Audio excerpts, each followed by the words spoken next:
Hey folks, it's Frithgar here, how you doing? Welcome back to Farming Simulator 22 with our realistic series. Down here on the slope. We'll swing on round there. So it's the distribution centre that we want to go to first. Load all of this lot in. Fantastic. Look, there we go. So we've got the whole lot loaded up. We put the sides back on. I really love the way the sides are animated on this. Like, this is absolutely brilliant. I really do like that. So we're going to take the melons. We got 10,000 litres of each item here. I don't know if that's because the greenhouses themselves were completely full. Because they do spawn some pallets out. So I think actually it's just coincidence that we reached 10,000 on each. But yeah, we do want some of these to empty. This one I want to empty it out a little bit. Vegetable seed. Yeah, we'll just let it run down now. And then when one of them runs out, then we won't worry about it. And it's the same here. Like those pallets there. We'll figure something out. So, where is it I want to go? I can't remember now. I need to go to the distribution centre. Not lettuce. We're looking at melons and watermelons. They're both the distribution centre, and then this one, I can either go to the restaurant or the south distribution centre. The restaurant is this one over here, which is not very far away from us. The south distribution centre is that one that's all the way down there. It's a bit more. We do get a bit more for our money. 36 times 10. So it's literally, we get 360 euros extra if we go and travel all that extra distance. I don't think it's worth it. I think it'd be better if we just run over to the restaurant.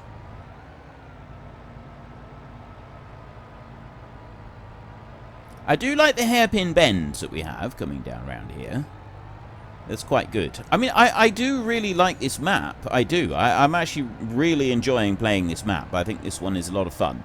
There's a lot of little details on it. It's one of those maps. I've talked about the feel of a map in my Unrealistic series. I know that series is definitely not for everybody, and I do really get that. However, I'm not going to go back to doing everything as realistic. I really like playing in the completely unrealistic fashion as well. I like both versions. So, yeah, for those of you who don't like it, well, you do have this, and you still got the time-lapse on Sundays. So, you've got stuff to watch. I haven't dropped everything. But, yeah, I was talking in that one about how a map feels. And for me, a map has got to feel realistic, otherwise I can't play on it. And I get the kind of contradiction in terms when it comes to me wanting a realistic map when I play unrealistic gameplay in some instances. However, it's different for those two. For that kind of situation, it is definitely a very different thing. It's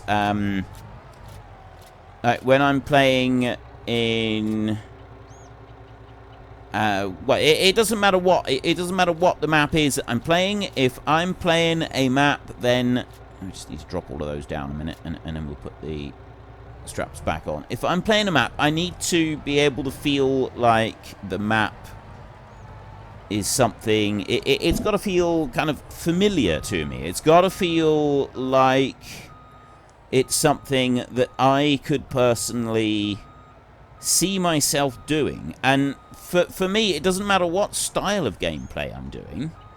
I need to be able to feel like that map is depicting somewhere where I would want to live and run a farm. And I did say this in the Gelderland series, and I must apologise before I say it again, because I am aware that it may be something that not everybody wants to hear. I have tried a lot of US maps. I've tried all different kinds of them. I've never yet found one that I've liked to the same extent that I like the European maps. South American one. A couple of South American ones that I've tried, I've actually really enjoyed. But the US and Canadian maps that I've tried, I've never yet found one that I have enjoyed to the point where I can honestly say, yes, I would want to live here and do this for real. And I need to have that with a map for me to be able to really get into it. And that's one of the reasons that I don't feature very many US maps on this channel. I do try to put one in occasionally because I know there's quite a lot of you from the US, and I know that you would like to, you'd really like to see them. And I'm not deliberately trying to leave them all out and try and cause offense or anything. It's just, that's just how it is. I have yet to find one that I could look at and say, yes, I want to live there.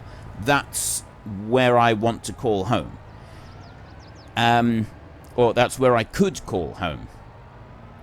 However, this map here, this is one of the ones where I could look at this, and yeah, I'm aware that this is sort of set in Spain, and it's really, really hot, and yes, realistically, me being ginger, I would probably spontaneously combust shortly after arriving here, but I could still see myself living here. This would be an area where, after I've spontaneously combusted, I could see myself haunting for several years to come. So, yeah, really. So, yeah, it's kind of important to me, and so I just wanted to apologize because there's quite a few US and Canadian people that watch, and I know you want me to play US and Canadian style maps, and I do sometimes go on to them because I do also want to include those as well in my gameplay. So I'm not deliberately stopping, I'm not sort of deliberately holding away from them. It's just that it's not easy for me to find one that I actually like, and I think the only way that we're getting in there is if I drive into the other side and then reverse across the road. Let's try not to knock all the signs down. Okay, we need to just shunt around a little bit. It would be good if the wheels on this trailer would also turn. That would also make it a bit easier to shunt around. But they don't, so we'll just have to work with what we've got. Straighten out a little bit. That's not going to make that turn properly. There we go. Right. I need to have the tail end of the trailer as near to the post on this side as we can get it. Otherwise, we're not going to be able to swing round to get beside those steps. Let's pull the side back. And then we can go over this way. Is this even where I'm supposed to be? Where's the delivery point? This is the restaurant. Oh, it is. I just seen it there. It is actually now. I don't know why I... Oh, maybe it was because the curtain side wasn't open, but it started to sell now. Right, there we go. I didn't notice it selling to start with. Alright, let's move on back a little bit. Missing a few there.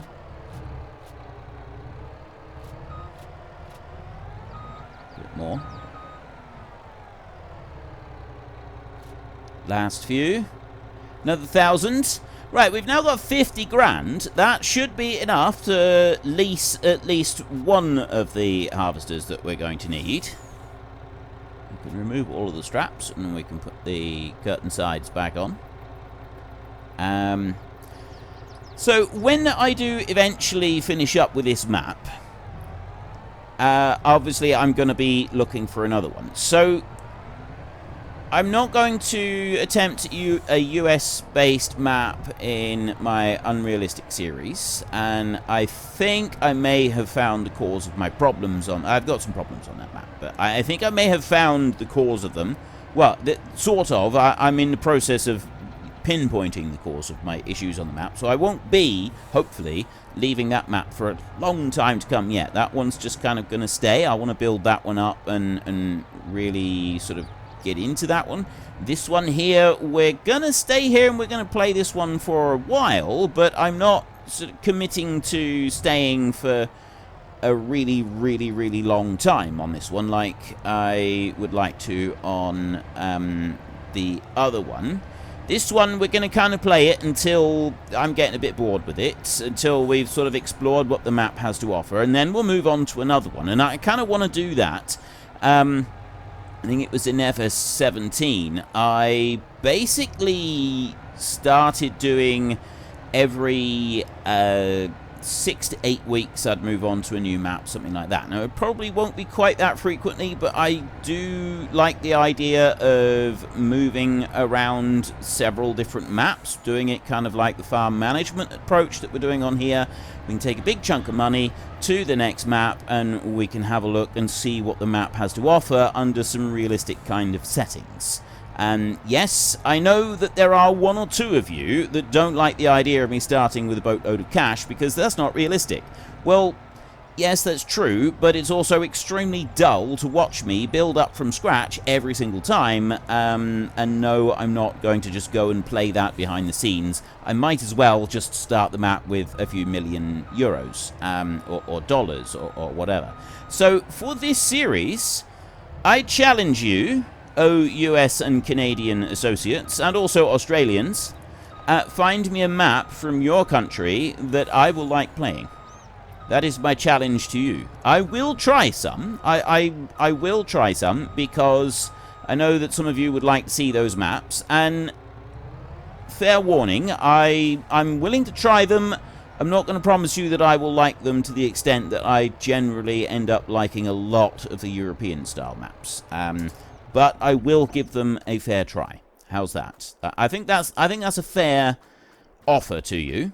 I will give them a go. I'm not going to promise that I'll like them. That's about as much as I can do. But I will. I will absolutely give them a go, and we'll see what we can find. Because I rather like the idea of moving around a bit. But we've got quite a bit of work to do here yet. This series is probably going to be longer than what I'm planning in the future for the realistic end of the week. Me moving around different maps and trying them out. I know that a lot of you did quite like when I did that. It was something that many of you quite enjoyed me doing. You got to see a sample of quite a few different maps. And so that's something that I would like to try again. And we'll see how that works out. Now, what have we got left over here? We'll take a quick mosey over this way. 111 pallets on that one. See, it's that one on that end, and this has got 107.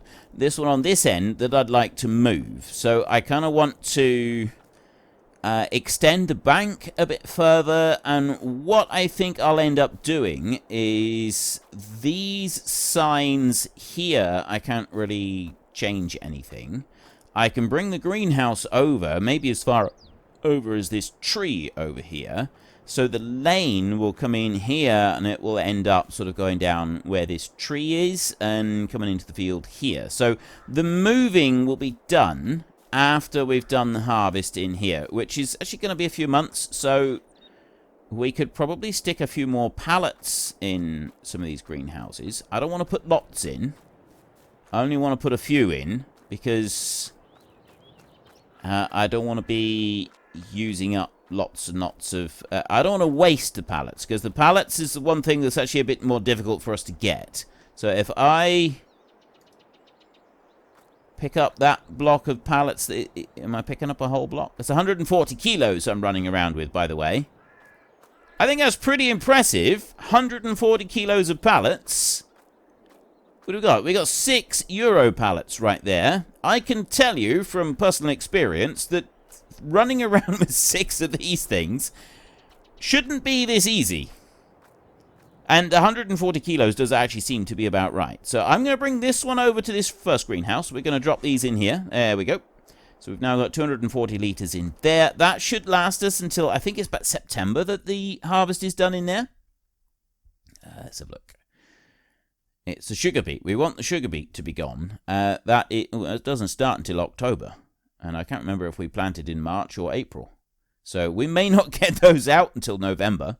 We got a few months to go yet. The corn up here, that's also in October.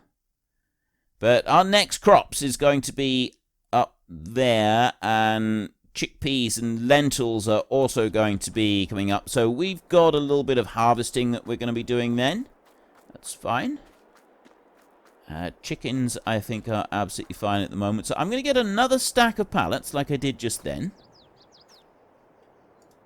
And grab that stack there that's floating up in the air. And I'm going to run these over to the other greenhouse. I'm going to be careful here that I don't accidentally introduce these into the wrong greenhouse. I'm going to stay right back and then come into this one here, like that. Now, this one in the middle is 110. I could actually put a couple stacks in there. I mean, I might load some onto a trailer and do it like that. Or I could just run backwards and forwards twice. I don't know why I didn't just use the trailer for this. Because I wanted to do it, I wanted this to be an exact science this time. They're not going in, but I think that's because they're upside down. If you turn them over and you put them the right way up, then they drop in. And it does the same.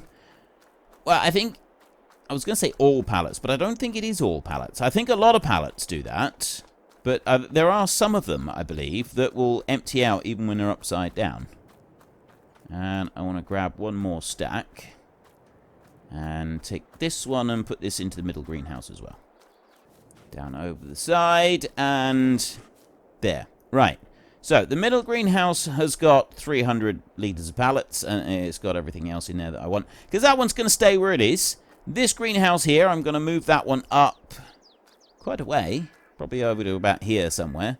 Maybe we'll have to get rid of a bit of that fence line. I'm not quite sure. And then the other one, I'm going to be extending out the ground over here and moving that around. So what we're going to do here is, I don't actually have the super strength thing for removing whole trees. Oh, yeah, I do. Right. I removed this tree because that one's got to come out. And essentially what I'm doing there, for those of you who, for the purists among us, what I am doing there is I've contacted the local sawmill and they've come along and they've removed that tree.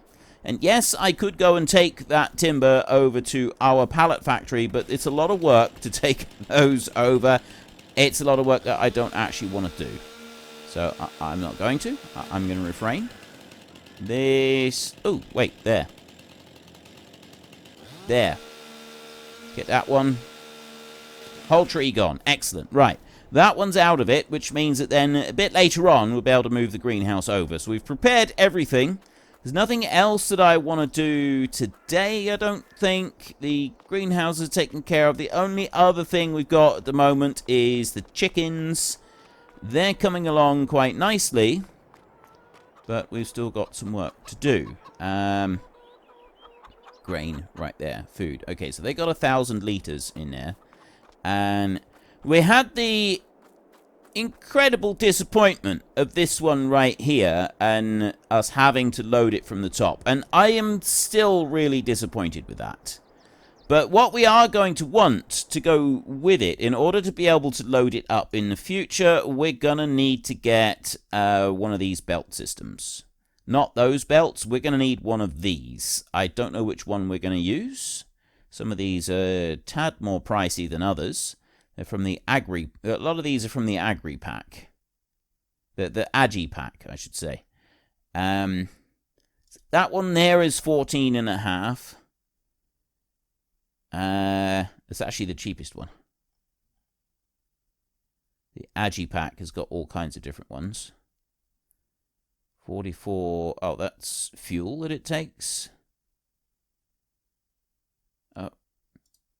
Oh, yeah, 44. This one's got a 50-litre hopper on it. You can tip stuff in. I don't know why you're putting... is that silage additive? I think it is. Huh. So there's all different kinds of them here. I've never actually used any of these yet. That's the cheapest one. We'll go with that one. But I'm not going to get it at the moment because we want to save our money for the... getting the machines that we're going to need. It is now July. We have got got potentially some chickpeas and some lentils in a field that might be ready to harvest. And if we have a look, we have potentially got nothing ready to harvest. So we've got to wait another month before those can be harvested. So we've got nothing to do here in July, apart from make sure the chickens are fed. 956 litres right there. Great demand at South Distribution Centre. Wonder what they're great demanding. Not red lettuce.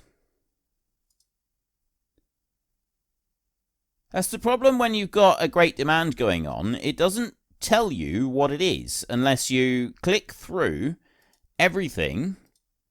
Now, the base game, I can understand why there's no real need to do that, because about 6 crops.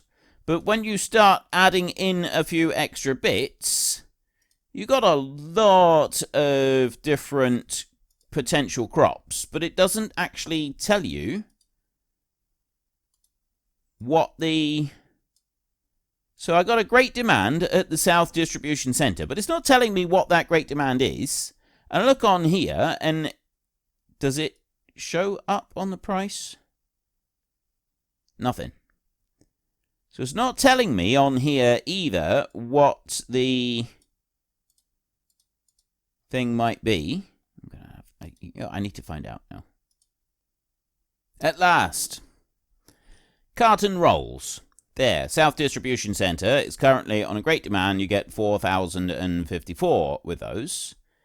There is a lot of things I had to go through to find that out. I don't know why the game is made in such a way that it basically hides information like that. What's the point in even announcing it if you've got to spend 20 minutes hunting through to be able to find what the thing is? And yeah, the base game, I said 5 products, but there isn't 5 products in the base game anymore. There's a lot of products in the base game. All of this is base game stuff. Everything, all down through here, because you've and ignore the chickpeas and the lentils, but and some of these, but your silage additive, stones, and then a bit further down, you've actually got all of these, which this is all stuff in the Platinum release. So there's a whole load more things here that are all in the Platinum release. There's extra stuff that's made. So there's a huge amount of stuff that's just in the base game itself. So you've got a lot of work to actually figure out what it is that is currently on special offer. I don't understand why they've made it so difficult. Just a little pet peeve of mine. Well, another pet peeve. Right, the melons, we've got 38 litres of pallets left. The manure is all gone. Vegetable seeds have still got 2,000, but that's pretty low. This one is nicely run out, just about everything apart from, obviously, vegetable seeds. Although I could do a little bit more in there if I dump a bit of water in. And the watermelons, they're still running. So I'm going to dump a little bit more water into this one, if I can. I'm going to leave the rest of it because the manure has all been used up anyway, and... yeah, that's pretty much it. There isn't anything else that I want to do today. I don't want to move the greenhouses yet because it's going to cost me money, and I'm trying to keep the money that we've got in order to be able to... Oh, no, there's no water left in this one. I want to keep the money in order to be able to get the harvesters that we're going to need, because we're going to need harvesters. Now, the chickpeas and the lentils, I'm not quite sure what I want to do with those yet.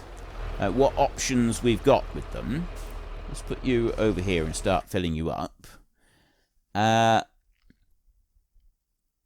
there's some bits on the map, but that's a slight issue in that I'm not quite sure what we can do with them. I mean, I guess we can just go and sell them as they are. We've got chickpeas and lentils here somewhere.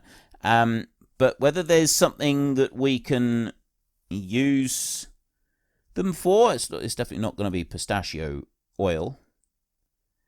Artisan bread, maybe it's something like that. I'm assuming that we're not going to have very much available in other things, other production things for chickpeas and lentils, considering that it is something that is added onto this map specifically. So what we're going to do is we're just going to take a quick scroll up through here to see these bits. So that one, no, no, no, no, no, no, nothing, nada. La Coronella. Pistachios into pistachio milk, maybe? I don't know. Milk into milk. Grass dryer. That's about it. There isn't much else here, which isn't very helpful. I don't know if the potato processing mod was working with this map previously, but now you can see the peppers, onions, and cucumbers, the extra fruits on there, they are not present. So I can't remember if they were previously or not. They're definitely not anymore.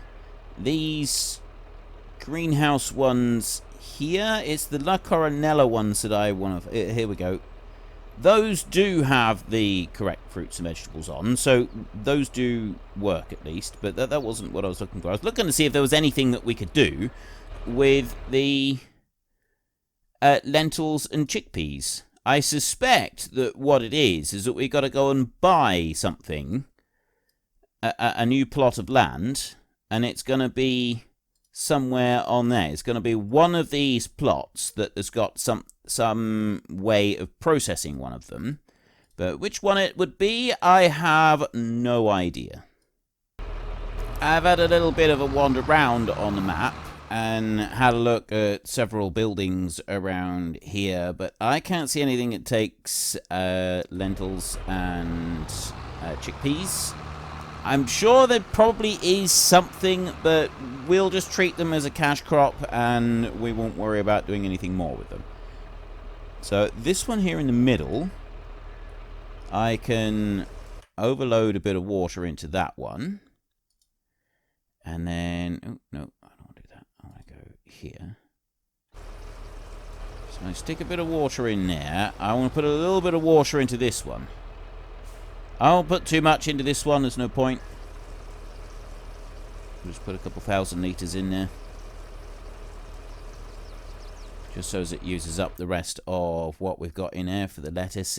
I just wanted to use up the rest of the pallets and manure that we've got. Or, well, one of them first. It'll use the manure up pretty quick, actually. And the vegetable seeds, we're just going to accept those as a loss. And then the melons there in the middle, we can load those up. These melons up here, I'm not going to bother putting anything else in there. That one we will be able to get rid of, and then we'll place a new one down. I won't do that yet. Don't worry about doing any of that at the moment. I will just unload that one. Oh, you do have to have it running to unload on this one. So unload that one there, and then oh, that's now full. Right. That tractor can just stay there, so there's nothing else that I need to do unless I need to put some food in for the chickens. We're on 822 litres. We're all right for the food right now. We can leave that for another night. So I'll get a bit more sleep and we'll move into August, and it might be time to start the harvest. Let's just have a look and see what we've got here. Right. Yeah, we got plenty there. Right, let's get some sleep.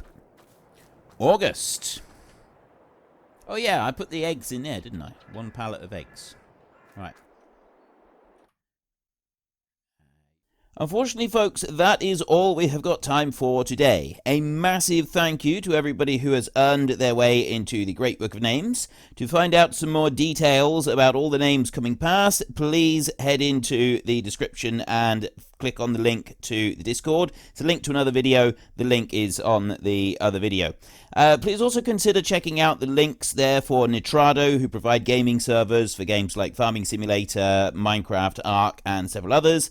And there's also Fanatical, who will help support your gaming habit by providing you with cheap games and also giving me a small commission on anything that you buy using my link. If you've enjoyed this particular video, then please head down below and give us a like. And if you really enjoyed it, then please tell your friends all about me. Get them to come and watch as well. That would be awesome.